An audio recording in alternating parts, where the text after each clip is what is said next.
ಎಲ್ಲರಿಗೂ ನಮಸ್ಕಾರ ರೀ. ಹೆಂಗದಿರಿ? ನಾನು ಶ್ವೇತಾ. ಜಗತ್ನ್ಯಾಗ ನಡೆದಿರೋ ಸುದ್ದಿನ ನಮ್ಮ ಉತ್ತರ ಕರ್ನಾಟಕ ಭಾಷೆದಾಗ ಹೇಳಲಿಕ್ಕೆ ಬಂದೀನಿ. ಮಸ್ತ್ ಚಾ ಕುಡ್ಕೊತ ಖಡಕ್ ಮಿರ್ಚಿ ಮಂಡಕ್ಕಿ ನೋಡ್ರಿ. ಹೈದರಾಲಿ ಸೈನ್ಯ ನಮ್ಮ ಕೋಟೆಯನ್ನು ಮುತ್ತಿದೆ, ಹೋಗಿ ರಣಕಹಳೆಯನ್ನು ಊದಿ. ಹೈದರಾಲಿ ಸೇನೆಯು ಮುತ್ತಿದೆ, ಹೋಗಿ ರಣಕಹಳೆ ಊದಿ. ಹಾ, ಸೋನಿಯಾ ಗಾಂಧಿಯವರು ರಾಹುಲ್ ಗಾಂಧಿ ಅವರಿಗೆ ಹಿಂಗೆ ಹೇಳಿ ಕಳ್ಸಿದ್ರ ಹೆಂಗ ಅಂತೀನಿ. ಮೋದಿಜಿ ಸೈನ್ಯ ಬಿಹಾರವನ್ನು ಮುತ್ತಿದೆ, ಹೋಗಿ ರಣಕಹಳೆಯನ್ನು ಊದಿ ಅಂತ ಹೇಳಿ. ರಾಹುಲ್ ಗಾಂಧಿ ಅವರು ಏನಿಲ್ಲಂದ್ರು ಬರೋಬ್ಬರಿ 59 ದಿನಗಳ ತನಕ ಫಾರಿನ್ ಎಲ್ಲ ಸುತ್ತಾಡ್ಕೊಂಡು ರೆಸ್ಟ್ ಮಾಡಿ ಮಜಾ ಮಾಡಿ ಫುಲ್ ಜೋಶ್ನಾಗ ಈಗ ಬಿಹಾರಕ್ಕೆ ಬಂದಿದ್ದು. ಅದೇನೋ ದಬಾಕ್ ಬಿಡ್ತಾರ ಅಂತ ತಿಳ್ಕೊಂಡೆ. ಆದ್ರೆ ಈಗ ಪಾಪ ತೇಜಸ್ವಿ ಯಾದವ್ ಸಹಿತ ಮನಸ್ನಾಗೆ ಬೈಕೊಳ್ಳಿಕತ್ತಿರ್ಬೇಕು ನೋಡ್ರಿ.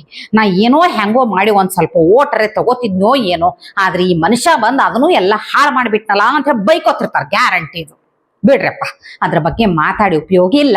ಅಲ್ರಿ, ಸೇನೆದಾಗ ಜಾತಿ ವ್ಯವಸ್ಥೆ ಐತಿ ಅಂತ 10% ಮೇಲ್ಜಾತಿಯವರು ಉಳಿದವ್ರನ್ನ ಕಂಟ್ರೋಲ್ ಮಾಡ್ತಾರ ಅಂತಾರಲ್ಲಿ ಇವ್ರು. ಈ ಮನುಷ್ಯ ಏನ್ ಹೇಳ್ಬೇಕು ಹೇಳ್ರಿ?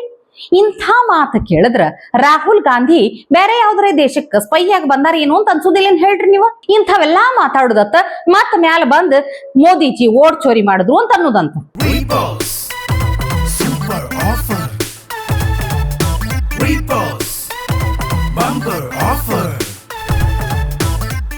ರೀಪೋಸ್ ಮ್ಯಾಟ್ರೆಸ್ ಅನ್ನು ಖರೀದಿಸಿ ಸ್ಮಾರ್ಟ್ ಟಿವಿಯನ್ನು ಉಚಿತವಾಗಿ ಪಡೆಯಿರಿ.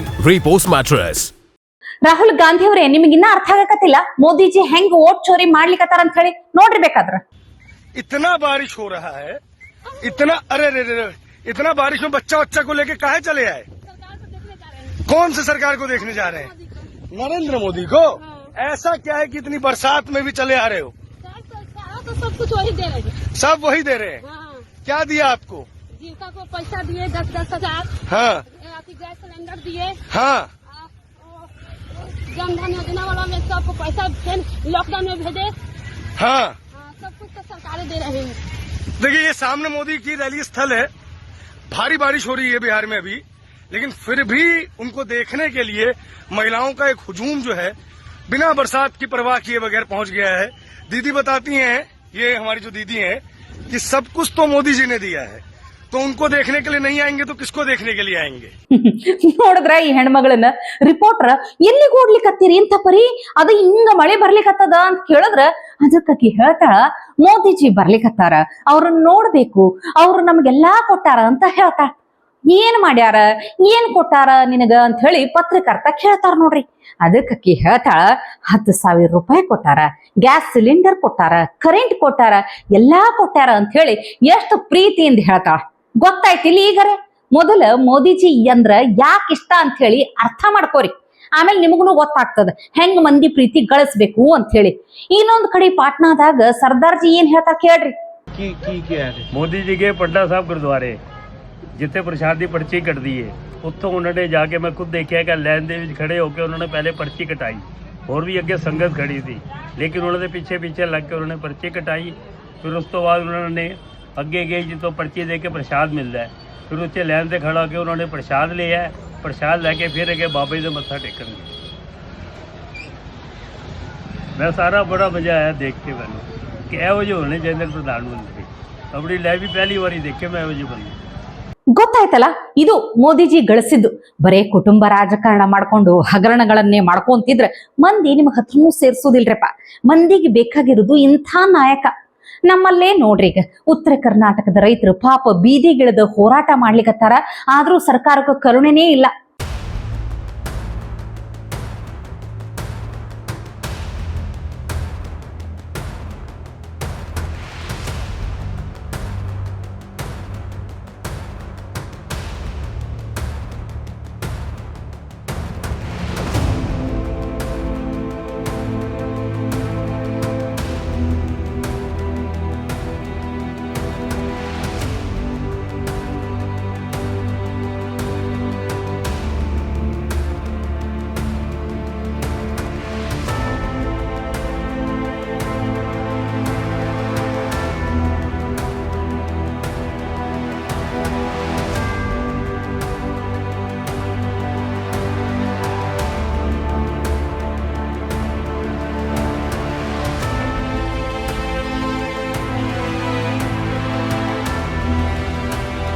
ಅಯ್ಯ ಇದನ್ನ ನೋಡ್ಲಿಕ್ಕೆಲ್ಲ ಎಲ್ಲಿ ಪುರ್ಸತೈತ್ರಿ ಅವ್ರಿಗೆ. ಬಿಡ್ರಿ ನೀವು, ಅವ್ರಿಗೆ ಕುರ್ಚಿ ಗದ್ಲಾನೇ ಬಹಳ ಇಂಪಾರ್ಟೆಂಟ್ ಆಗ್ಯದಲ್ಲ. ಅದು ಬಿಟ್ರ ಬಿಹಾರ ಎಲೆಕ್ಷನ್ ನೋಡ್ರಿ, ಇಲ್ಲೇ ಸಾವಿರಾರು ಸಮಸ್ಯೆಗಳು ಅದಾವ. ಅದನ್ನ ಬಗೆಹರಿಸೋದು ಬಿಟ್ಟು DCM DK ಸಾಹೇಬ್ರು ಬಿಹಾರದಾಗ ಕ್ಯಾಂಪೇನ್ ಮಾಡ್ಲಿಕ್ಕೆ ಹೊಂಟ ಬಿಟ್ರಂತ. ಅಲ್ಲ, ನನಗೊಂದು ಡೌಟ್. ಈಗ DK ಸಾಹೇಬ್ರು ಬಿಹಾರದಾಗ ಏನು ಅಂತಾರೆ ಪ್ರಚಾರ ಮಾಡಬಹುದು ಅಂತ ಬಹಳ ತಲೆ ಕೆಡ್ಸ್ಕೊಂಡ್ ಕುಂತು ಬಿಟ್ಟಿನಿ ನಾನು. ಕರ್ನಾಟಕದ ಥರಾನೇ ಮಾಡ್ತೀವಿ, ಬೆಲೆ ಏರಿಕೆ ಮಾಡ್ತೀವಿ, ನೀವು ಬೀದಿಗೆ ಬಂದು ಹೋರಾಟ ಮಾಡಿದ್ರು ನಾವೇನ್ ಕಿವೆ ಹಾಕೊಳ್ಳೋದಿಲ್ಲ, ನಿಮ್ಮ ಹತ್ರನೂ ಬರುದಿಲ್ಲ ಅಂತ ಹೇಳಿ ಓಟ್ ಕೇಳ್ತಾರ ಇವ್ರು. ಅದು ಬಿಟ್ಟು ಬೇರೆ ಯಾವ ಚಲೋ ಕೆಲಸ ಇಟ್ಕೊಂಡು ಕೇಳ್ತಾರ ಹೇಳ್ರಿ. ಈ ಭಾಗ್ಯಗಳಂತೂ ಅಡ್ರೆಸ್ ಇಲ್ಲಾರ್ದಂಗ ಎಲ್ಲೆಲ್ಲಿ ಹೋದು ಅಂತ ಗೊತ್ತಿಲ್ರಪ್ಪ. ಅದ್ಯಾರೋ ಕಾಂಗ್ರೆಸ್ ಕಾರ್ಯಕರ್ತರಿಗೆ ಅಷ್ಟೇ ಈ ಫ್ರಿಡ್ಜು ವಾಷಿಂಗ್ ಮಷಿನ್ ತಗೊಳ್ಳೋ ಅಷ್ಟು ರೊಕ್ಕ ಬಂದಿರಬಹುದು, ಉಳಿದವ್ರಿಗೆ ಅದನ್ನೂ ಇಲ್ಲ, ಯಾರಿಗೂ ಬಂದಿಲ್ಲ. ಏನ್ ಮಾಡ್ತಾರಂತೀನಿ. ಇನ್ನ ರಾಹುಲ್ ಗಾಂಧಿ ಅಂತೂ ಪಾಗಲ್. ಹಂಗ ನಾ ಅಲ್ಲಿಗತ್ತಿಲ್ರಪ್ಪ. ಹಿಮಂತ್ ಬಿಸ್ವಾ ಶರ್ಮಾ ಅವರು ಹೇಳಿದ್ದು ಮೋಸ್ಟ್ಲಿ ಕಾಂಗ್ರೆಸ್ನಾಗೆ ಅವ್ರು ಇರ್ತಾರಲ್ಲ, ಅವ್ರಿಗೆ ಬಹಳ ಕರೆಕ್ಟ್ ಗೊತ್ತಿರ್ತೈತಿ ಬಿಡ್ರಿ. राहुल गांधी पागल है और उनका बात मत करिए। जो भी मुंह में आते हैं वही बोलते हैं। अभी पाकिस्तान का साथ इंडिया का लड़ाई होगा, सेना में भी अब 10% 20% कर लेगा। सेना वाला किसको सेना होना चाहिए? जो सबसे ताकतवर है, जो पाकिस्तान को मार सकते हैं। लेकिन राहुल गांधी क्या बोल रहे हैं कि सेना में भी आप 10% 20% शुरू करो। तो मैं चाहता हूं कि देश राहुल गांधी को ऑफिशियली पागल डिक्लेयर कर दे।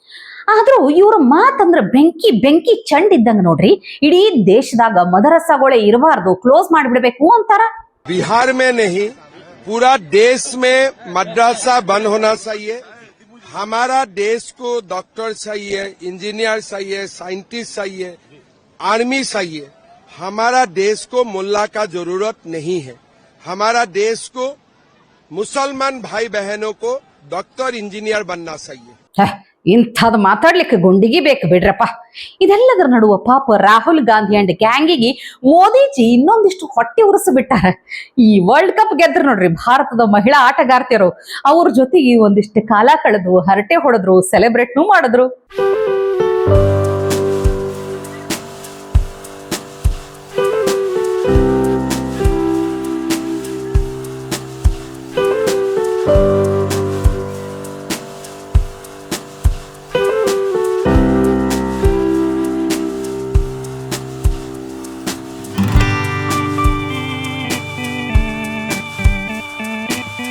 ಹಿಂಗ ಮಾತಾಡೋ ಮುಂದ ಹರ್ಲಿನ್ ಡಿಯೋಲ್ ನಿಮ್ಮ ಸೌಂದರ್ಯದ ಗುಟ್ಟೇನು ಅಂತ ಮೋದಿಜಿ ಕೇಳ್ಬಿಡುದ?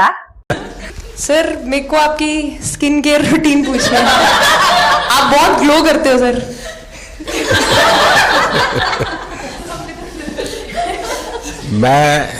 मैं मेरा इस विषय पर ज्यादा ध्यान नहीं गया था। सर ये करोड़ों देशवासियों का प्यार है आप।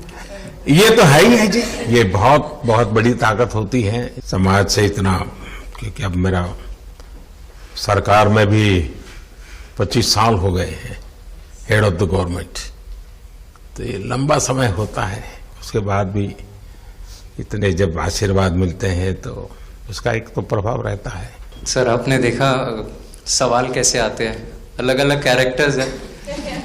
2 साल हो गए इनका हेड कोच बनाऊं, बाल सफेद हो गए मेरे।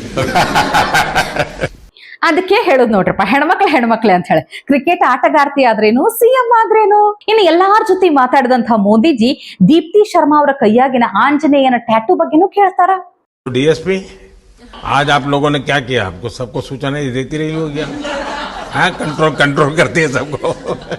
नहीं सर, मतलब वेट था आपसे मिलने का और बस एंजॉय करा, और इस चीज़ का वेट था कि आपसे मिलेंगे।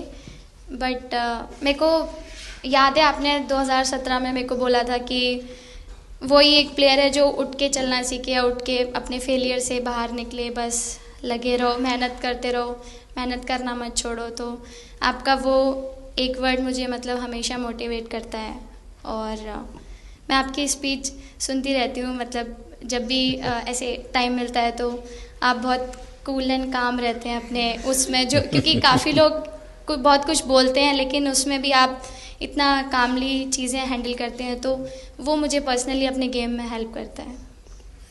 आप ये टैटू लगा के कहीं घूमती रहती हैं, तो हनुमान जी तुम्हें क्या मदद करते हैं? सर वो भी मतलब उन पे ज़्यादा अपने से खुद से ज़्यादा उन पे बिलीफ रहता है मुझे कि जब भी ऐसा मोड़ आता है कि कठिनाइयाँ आती हैं तो मतलब उनका नाम लेती हूँ तो मुझे लगता है कि वो कठिनाइयों से मैं बाहर आ जाती हूँ, इतना बिलीफ है उनके ऊपर। और आप तो अपने इंस्टाग्राम अकाउंट पर भी जय श्री राम लिखती हो? जी, उस पर भी लिखा हुआ है। हाँ जी जी। श्रद्धा जीवन में बहुत काम करती है जी। उससे एक फायदा होता है कि भाई हम किसी को सुपुर्द कर दिया, सो जाओ, वो करेगा। ಒಟ್ಟನ್ಯಾಗ ಇದನ್ನೆಲ್ಲ ನೋಡ್ಲಿಕ್ಕೆ ಒಂಥರ ಹಿಗ್ಗಾಯ್ತು ನೋಡ್ರಿ. ದೇಶದ ಪ್ರಧಾನಿ ಒಬ್ರು ಆಟಗಾರರಿಗೆ ಈ ತರದ ಸಪೋರ್ಟ್ ಮಾಡಿದ್ರೆ ಯಾರಿಗೆ ಹಿಗ್ಗಾಗೋದಿಲ್ಲ ಹೇಳ್ರಿ? ಇದಕ್ಕೆ ರೀ ನೀವು ಎಷ್ಟ್ ಸಲ ಚಂತನಿದೆ ಹೇಳ್ತಾಳಂತ ತಿಳ್ಕೊರಿ, ನೀವು ಏನಾರ ತಿಳ್ಕೊರಿ, ಇದಕ್ಕೆ ನೋಡ್ರಪ್ಪ ಮೋದಿಜಿ ಇಷ್ಟ ಆಗೋದು. ಇವತ್ತಿಗೆ ಸುದ್ದಿ ಸಾಕಲ್ಲ, ನಾಳೆ ಇಂಥವೇ ಮತ್ತೊಂದಷ್ಟು ಸುದ್ದಿ ತರ್ತೀನಿ. ಚಾ ಇಟ್ಕೊಂಡು ಮಿರ್ಚಿ ಮಂಡಕ್ಕಿ ನೋಡ್ಲಿಕ್ಕೆ ಕಾಯ್ಕೊಂಡಿರ್ರಿ.